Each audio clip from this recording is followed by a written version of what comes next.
15 दिन के अंदर में हमारी पार्टी का रजिस्ट्रेशन होगा, उसी दिन से तेजस्वी जी को गम में डूबना पड़ेगा। बीजेपी ने जिस तरह से ऊंची जात को नेगलेक्ट किया है, बीजेपी में कोई नेतृत्व न बिहार में है न देश में है। 8वां पास की फेल हैं आरजेडी के नेता। ये बहुत खुश है कि हमारी पॉपुलरिटी है, उनका कोई पॉपुलरिटी नहीं है। बोचहा विधानसभा सीट पे जो उपचुनाव हुए उसके नतीजे सामने आ गए हैं। आरजेडी के कैंडिडेट अमर पासवान काफ़ी वोटों के मार्जिन से जीत चुके हैं। इस वक्त हमारे साथ बातचीत करने के लिए पूर्व केंद्रीय मंत्री नागमणि जी हैं। पूरी स्थितियों को समझेंगे कि आखिर बीजेपी को इतना बड़ा नुकसान क्यों हुआ, क्योंकि पहले ये सीट एनडीए के खाते में थी।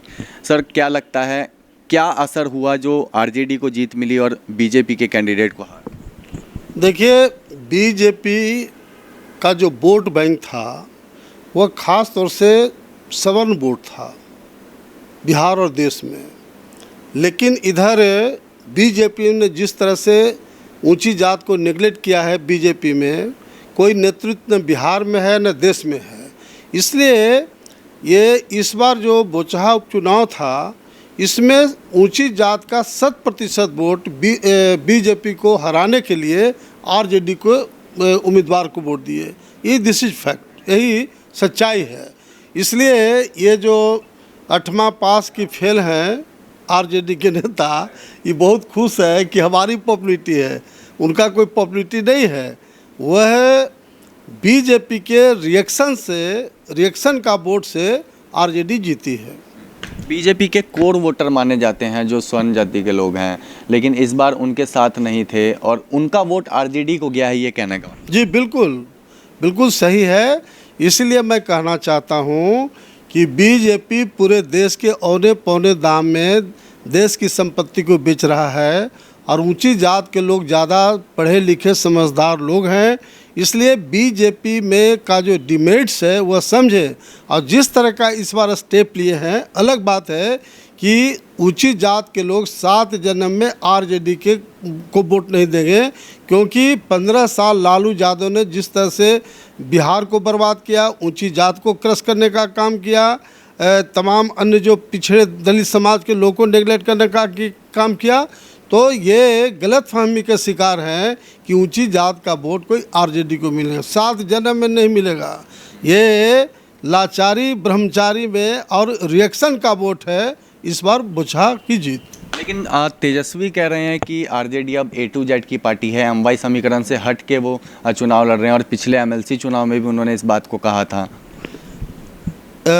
आपके माध्यम से तेजस्वी जी को खुशखबरी के साथ हम कहना चाहते हैं कि जिस दिन हमारी पार्टी, हम समझते हैं कि 10 दिन 15 दिन के अंदर में हमारी पार्टी का रजिस्ट्रेशन होगा, उसी दिन से तेजस्वी जी को गम में डूबना पड़ेगा, क्योंकि मास मुसलमान लालू आरजेडी को छोड़ करके हमारे साथ आने वाले हैं।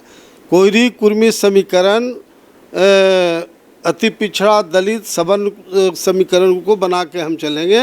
इसलिए कोई आरजेडी को खुश होने की ज़रूरत हम नहीं है। एक सवाल और है, शिवानंद तिवारी हैं, आरजेडी के वरिष्ठ नेता हैं, उन्होंने बीते दिनों ही इस बात को कहा था कि जो अजय निषाद है सांसद मुजफ्फरपुर में, वो उनकी वजह से निषाद वोट बैंक जो है वो वीआईपी के खाते में जाएगा। मुकेश सहनी की भी उम्मीदवार वहाँ से थी, गीता कुमारी, तो क्या इसका भी कुछ असर पड़ा है?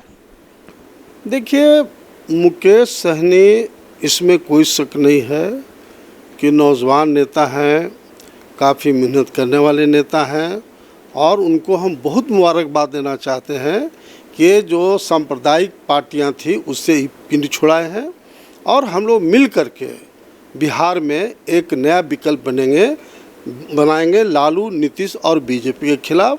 उसमें हम सब भाई मिल करके एक साथ काम करेंगे। सानी जी को आने का ऑफर दे रहे हैं क्या? नहीं, आने जाने का नहीं, हम लोग मिल के काम करेंगे। कोई पार्टी मर्ज करने के लिए हम लोग किसी को नहीं बोलेंगे। हम लोग अपनी अपनी पार्टी को फ्लोरिश करें, जिसका जितना ताकत होगा चुनाव के वक्त हम लोग मिल करके आपके साथ आ जाए, एक तरीके से ये कहना चाहते हैं ना? मुकेश सहनी आपके साथ रहे गठबंधन में। हाँ, हम लोग मिल के, देखिए मेरे साथ और उनके साथ आने जाने का मैटर नहीं है। उनकी पार्टी अलग, मेरी पार्टी अलग, पासवान जी की पार्टी अलग, तो हम लोग सब सेकुलर जितने लोग हैं एक्सेप्ट आरजेडी और जेडीयू, क्योंकि 15 साल दोनों ने बिहार को लूटने का काम किया, बिहार को रसातल पहुंचाने का काम किया। आप किसी राज्य के राजधानी में जाइए, उत्तर प्रदेश के राजधानी लखनऊ में जाइए, अभी कलकत्ता से होकर के हम आ रहे हैं, आपका जिस स्टेट का कैपिटल का देखिए, आकाश और पाताल का अंतर है बिहार, पटना और अन्य जो कैपिटल है। तो इन लोगों ने पूरे बिहार को बर्बाद करके छोड़ दिया। इसलिए लालू नीतीश का तो बात ही नहीं करना चाहिए हम लोग को, ये बिल्कुल बिहार को चौपट कर दिया। इसलिए जो आज युवा वर्ग है, जो तमाम यहाँ के लोग हैं, चाहते हैं कि बिहार काफ़ी हमारा डेवलप बने और हम लोग उस दिशा में काम करें। चलिए, पूर्व केंद्रीय मंत्री नागमणि जी थे हमारे साथ, साफ तौर पे इस बात को कहा है कि जो बीजेपी के कोर वोटर थे यानी स्वर्ण समाज के लोग थे, वो काफ़ी आक्रोशित थे और उनके आक्रोश का सामना भारतीय जनता पार्टी को करना पड़ा और उसी का जो असर है वो कहीं ना कहीं चुनाव के परिणाम में दिखा और आरजेडी के प्रत्याशी अमर पासवान को जीत मिली। कैमरा पर्सन अमित के साथ निषेध ठाकुर, DTV भारत, पटना।